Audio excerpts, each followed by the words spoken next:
Hello, Slavic summer update, full update number one, and I have done some reading. I'm pretty excited. I have kind of a lot to talk about, so let's get started. The first book that I'm going to mention is We by Yevgeny Zamyatin. So this is, I think the best way to put it is 1984, before 1984, but like the book in the year, obviously. This is a book that talks about an oppressive regime that has one leader called the benefactor. All elements of individuality are wiped out. People referred to by their number instead of their name. Our protagonist is a mathematician called D503 or D503, and he is a mathematician working on this rocket ship or some version thereof called the Integral. And the idea is it's going to spread the perfectness of like the one state to the universe. And there are elements of a wall being built designed to like keep nature out. And there's a lot of conversations to like, oh, those primitive people who lived years and years, like centuries before us, how foolish they were with all of their thoughts. We exist in this perfect world, and we're really happy here. And I think I think a little more strict of like a look at the type of world building compared to 1984. But at the same time, I think it in some ways has like less character. I think Zamyatin's world building does kind of leave much to be desired, but at the same time, I think it's quite an interesting read, and it's interesting to look at it from someone who did live in the Soviet Union, although like not necessarily writing this based on Stalinist times. He was like more like Lenin times. It's just an interesting look at this and like what are the evils within this particular world. So there's a couple of things I wanted to call out, one of which is the translator's note, Alexievich. So this particular pair is the second paragraph in her note.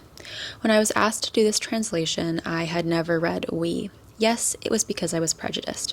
I didn't want any part in what I imagined would be a tedious world building based on a primitive grasp of technology with maybe a little bit of prudish lovemaking on the side. It was also because I knew that We was a precursor to 1984, which I had also not read for similar reasons. I had no interest in a book routinely deployed as a vaccine against communism. I was born in the Soviet Union. I didn't need to hear it from an Englishman. I had no idea that Orwell was a devoted, lifelong socialist, as was Zamyatin. So I think that's something to keep in mind. Zamyatin himself, I believe, was born into a religious family. He then quickly became an atheist, like surprisingly young from what I remember, and then he became a socialist and realized like, wow, these guys actually kind of suck too. So like at least he like knew him before he knocked him. What is it? Don't knock it till you try it. He tried it, then he knocked it. He'd also been, I think, jailed for political reasons at some point and then was exiled from Russia or the Soviet Union at that point. I would also like to point out that the style of the chapters are in logs. I think it goes from log 1 to log 40. We see like a log, a brief or subject line, and then the actual diary entry. Along with that, in some of them, we have the one-star gazettes, like little excerpts from it.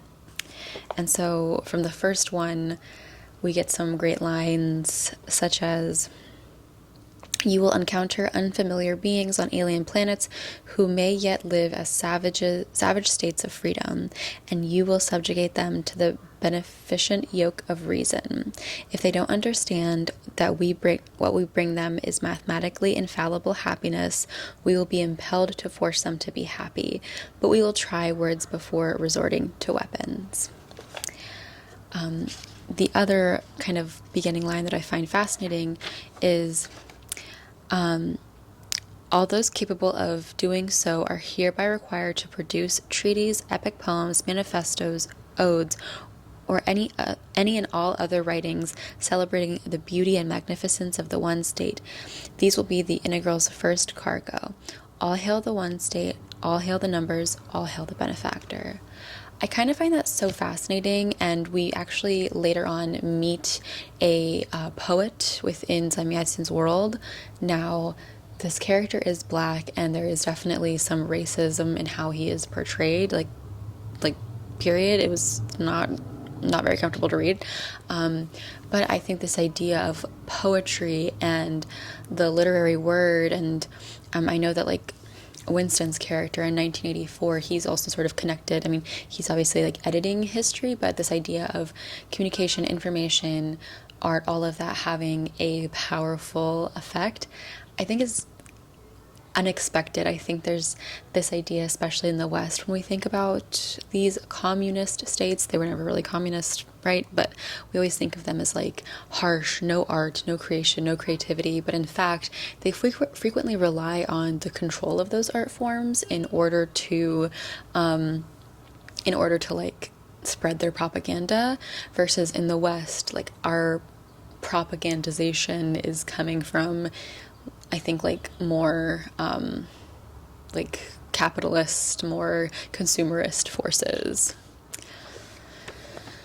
All in all, I would say it's just not my favorite style of book. Like, I can appreciate what it's doing. I'm glad I read it. I am also very glad that I got to like know that this book even existed, because I didn't know that previously, and I kind of think it's fascinating to see the parallels to 1984 and see how George Orwell was really clearly inspired, like really clearly inspired by this book, to the point where it's like low-key almost fan fiction in my opinion.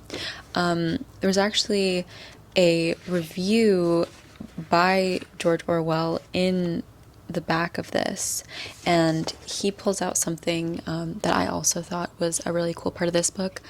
So here's like what he talks about. It is easy to see why this book was refused publication. The following conversation, I abridge it slightly, between D503 and I330, that's like the female love interest that drives D503 to do all this crazy stuff, would be quite enough to set the blue pencils working. Do you realize what you are suggesting is revolution? Of course, it's revolution. Why not? Because there can't be a revolution. Our revolution was the last, and there can never be another. Everybody knows that. My dear, you're a mathematician. Tell me, what is the last number? What do you mean, the last number? Well then, the biggest number. But that's absurd. Numbers are infinite. There can't be a last one. Then why do you talk about a last revolution? I think that's amazing, and I really think like nuggets of commentary like that, like though they are interspersed in between a kind of confusing read, are really interesting, and I just love that point. Also interesting is how the aesthetics of the characters match the letters that they're assigned. So there's like two main females, and one is O, and she's like round and plump and, you know, voluptuous, versus I, who's like really stern and kind of like cat-like and sexy. That's sort of the end of the first book I wanted to talk about. Not the first book that I finished as part of Slavic Summer, but the one that I had started the first and then finished the last so far. That's confusing. Point is, I read that book. The first true book of Slavic Summer was Baba Yaga Laid an Egg by Dubravka Ugrešić. I think, based on some tips and tricks on pronunciation within this very book, that is how it is pronounced. I talked a little bit about this in my monthly reading wrap-up. I absolutely loved this book. I thought it was so well structured. I thought the content was interesting. I thought the playing of the characters was really cool. I also loved the sense that it was slightly aimless, not necessarily plot driven, and the focus on elderly female characters, some of whom are like truly like old, and some of whom are like in between being middle-aged and being old. They're like slightly past middle-aged, but they're not like the old characters that we get. The first sort of part of the book reads, "At first you don't see them. You don't see them at first. Then, suddenly, a random detail snags your attention like a stray mouse. An old lady's handbag, a stocking slipping down a leg, bunching up on a bulging ankle, crocheted gloves on the hands, a little old-fashioned hat perched on the head, sparse gray hairs with a blue sheen. The owner of the blued hair moves her head like a mechanical dog and smiles wanly. Yes, at first they are invisible. They move past you, shadow-like. They peck at the air in front of them, tap, shuffle along the asphalt, mince in small mouse-like steps, pull a cart behind them, clutch at a walker, stand surrounded by a cluster of pointless sacks and bags, like a deserter from the army still decked out in full war gear." And yeah, just this idea that like these aged, witchy women are all around us and we don't notice them. I think it's not only touching on this sense of invisibility of the elderly, but also on the sense of trickery that I feel like associates a character like Baba Yaga. So as I said, this book takes place in 3 parts. The first part is our narrator, ostensibly our author, and her relationship with her mother, who is suffering from dementia. And so she kind of talks about the difficulty and the sense of being under the yoke and pressure of her mother, having to do all of these chores, always having to acquiesce to her whims, going and doing things for her, and at times not even necessarily feeling like she's getting respect for that. I think it's a very excellent, subtle way to look at the book, like the sense of like the witch asking you to do something, but instead of it being this like insane task, this Herculean task, it's like, go get me that book from that shelf over there. No, not that book. No, not that book. No, not that book. Actually put all these books back. I don't want any of them. Small stuff like that. That doesn't happen in the book, but like that's sort of what it reminds me of. And the sense of like having to serve someone that you are also then taking care of. You are both in some ways the master, but also the servant.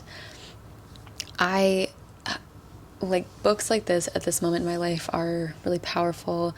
I just see women and their relationships to their mothers, having to take care of them, and the effect that it has on them, and that sense of mischief that I think stays with the elderly. And it's obviously really hard and really taxing. And I don't know, I think the novel like really walks that line in a good way, where we can tell that the character, our narrator, is exhausted, but we can also tell that like she cares for her mother and wants her mother to be proud of her. We're also at this point introduced to a couple of characters and characteristics that will pop up later in the book, so I really suggest paying attention because you will see things mirrored. Next, we see 3 women, Pupa, Beba, and Kukla, as they travel to a hotel to have some just kind of old-fashioned relaxing. They want to go sit by the pool, they want to go to the spa, and it is kind of this venture of 3 women. I always think 3 women, like older women, they just always remind me of the Fates in Greek mythology, and there is something kind of similar here. And they have really distinct features. So Pupa, she always keeps her skinny legs tucked into a really big, large, furry boot, like one big, large, furry boot, and both her legs are in it. And, like, I think that is supposed to represent the mortar that Baba Yaga obviously, like, settles into, but also there's just something very, like, bird-like about being perched on top of something, in that way. Kukla is like very tall and lanky, and then Beba is sort of short with enormous breasts. That's a very important part of her character, is that her boobs be boobin', okay? One of my favorite scenes from this book that genuinely made me cackle is that Beba, Kukla, and Pupa are stopped by this doctor in the hotel that they're staying at, and this American gentleman, Mr. Shaker, who is a vitamin salesman. And Kukla has a very good control of the English language, Beba not so much. "Goodbye," said Beba Kukla to Dr. Topolenak. Beba shook hands with Mr. Shaker. "See you, die," she says. The American took a step backwards. There was an uncomfortable silence. But here we should explain that Beba had some unusual traits, and one of them was a tendency to linguistic gaps. So she could not understand why Kukla was apologizing to the American when she had simply bid him a farewell with the usual "see you, bye." I think that's so funny and just very reminiscent if you like know any people who've learned another language. Like, small things like that happen all of the time, and I think it's such a cute inclusion and also funny to make it actually part of Beba's character.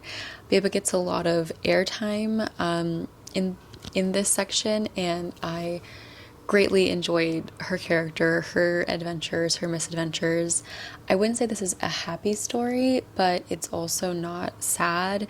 It's also not melancholic. It's just like stuff happens and you kind of like nod your head like, yep, that's happening. And commonly throughout the story, there's this kind of refrain at the end of sections where it's like, well, that's the story, but like, we have to keep going, so come along, we'll keep on rolling, like something like that, like kind of a sing-song poetic ending that leads you forward in the story. The last section is a whistle-stop tour of Slavic mythological allusions within the first two stories by Dr. Abba Bagai.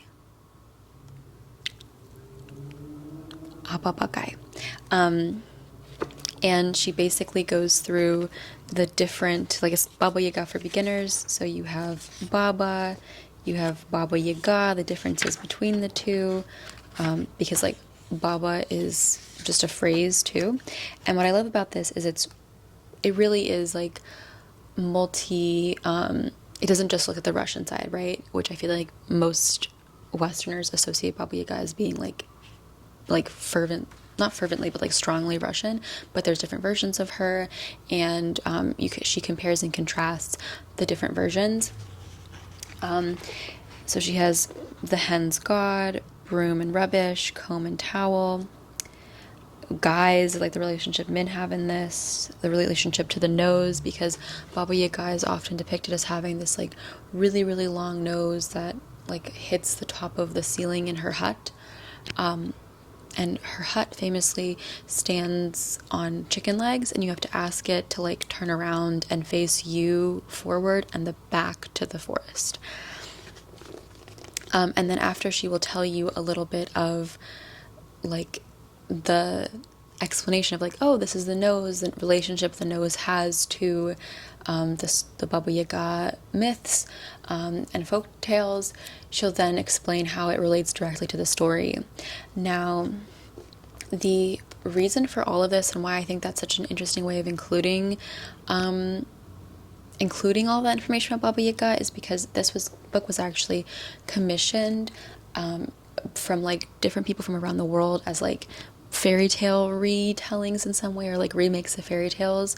So I thought it was really cool to have this somewhat like quotidienne, that's not the right use of that word, but that's what I think of, like a very non-magical storytelling, but then show how in this there is a lot of Baba Yaga allusions, and I thought it was a really clever way of having a fairy tale but not having it be fantastical.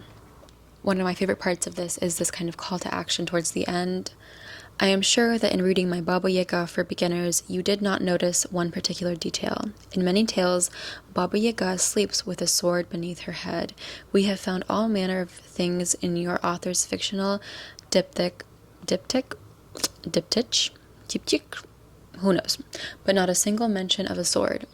Let me make myself clear. I am not like your author.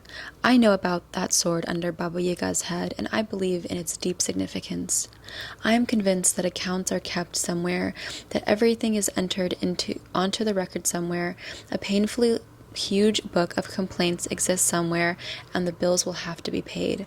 Sooner or later, the time will come. So let us imagine women, that hardly negligible half of humankind after all, those Baba Yagas picking up their swords from beneath their heads and sallying forth to settle the accounts. For every smack in the face, every rape, every affront, every hurt, every drop of spittle on their faces, that all these millions of women, instead of going to the church, to the mosque, the temple, or the shrine, which anyway were never really theirs, go in quest of a temple of their own, the temple of the Golden Baba, if they really have any temples at all, and that they would finally stop bowing down to men with bloodshot eyes, men who are guilty of killing millions of people and who still have not had enough. For they are the ones who leave trails of human skulls behind them, yet people's torpid imaginations stick those skulls on the fence of a solitary woman who lives on the edge of the forest. I, Abba Bagai, belong to the proletarians, to the Hags International, for I am she over there. Don't tell me you're surprised. You might have expected it. You know yourself that women are masters of transformation. I just love that. I think it's really beautiful, this sort of call to action and this reminder that, like, we vilify women for the things that men have done. We attack them, and the pass is given to the men and not the women. I especially love the part about, like, men leave all these skulls in the world, yet we put them on the huts of solitary women. We do that all the time. We are so skeptical of women. We make them prove themselves over and over again.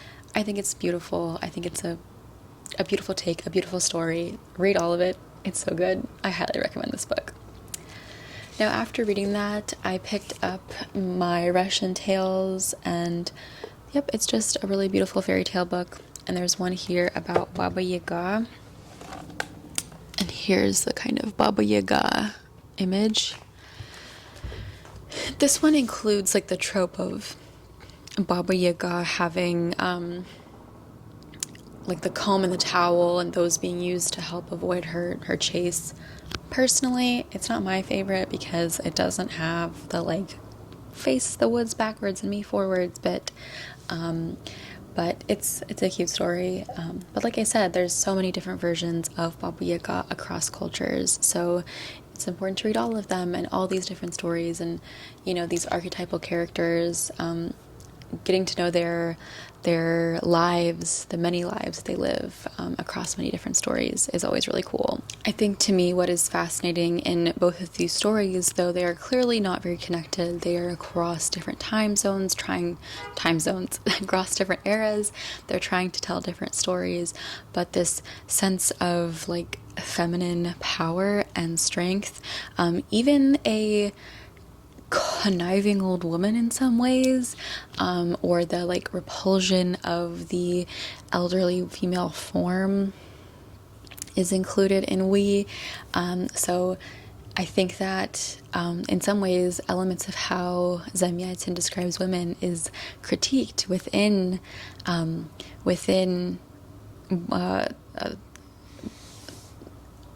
Yaga laid an egg. Oh my god, total brain block there.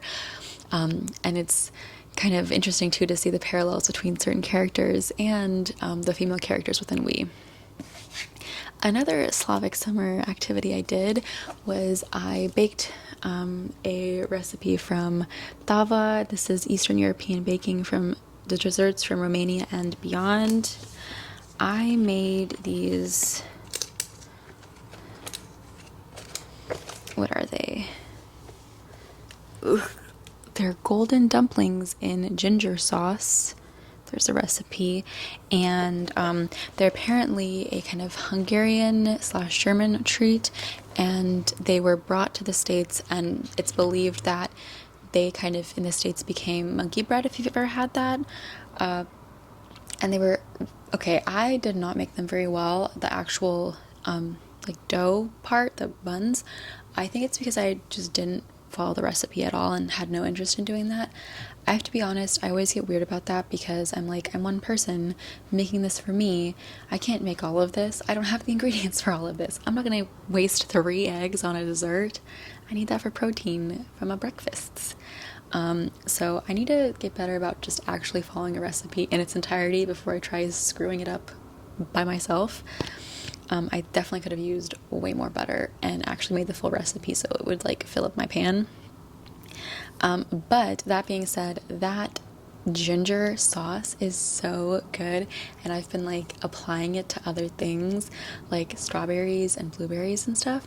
It's amazing. So whilst I'll definitely try the dumplings again, actually following the recipe, more than that, I'm definitely gonna make that sauce again because it would be so good.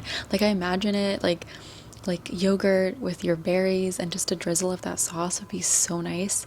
The recipe doesn't call for freshly grated ginger, but I added that just because I'm a ginger lover, and either way, it was so good. So good. So yeah, as you can see, I'm hoping to do that some more and maybe get from other books like recipes and try them out too, because I think it kind of be a really cool way to go beyond just literature and incorporate other things.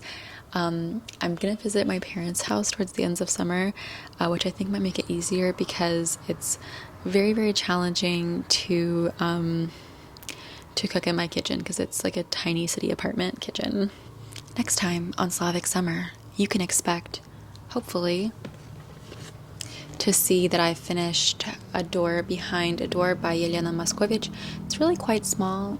Like, I read like 50 pages within the first day, and I started this at like midnight, and I was still able to read 50 pages.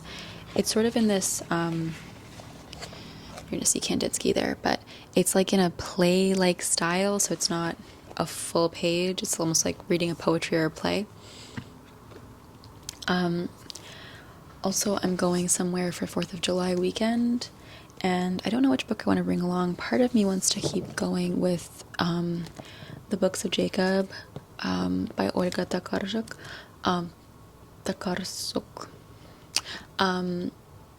Because we're going in a car, so I don't have to worry about like weight or anything. But the other part of me is like, maybe I should bring something I think I'll actually finish. So I was thinking about, not the finish, but like I could get pretty far into The Bonfire by Georgy Dragomán. But I kind of really want to work on the books of Jacob, so I'll probably end up bringing that one. It's really good. Like, it's just long, so it's a lot of time to dedicate to it. But at the same time, I know that if I don't start, I'll never finish. And so I have to keep going. The other book that I think is sort of on my immediate desires for Slavic Summer is Svetlana Alexievich's The Unwomanly Face of War. She's like a very well-known Belarusian like journalist, I think, and she writes several books. Like, she wrote The Zinc Boys, which I have a copy here, but my copy is called The Zinky Boys, so I don't know about that. But yeah, so hopefully at least one of these will be done by my next update. I kind of hope to include little, like you saw maybe with my Elizabeth Gilbert episode, mini things that would be interesting. But yeah, let me know what you think I should read. If you have any ideas of stuff I could include, I would love to see it. And I will see you in my next video. Thank you so much for watching. Bye.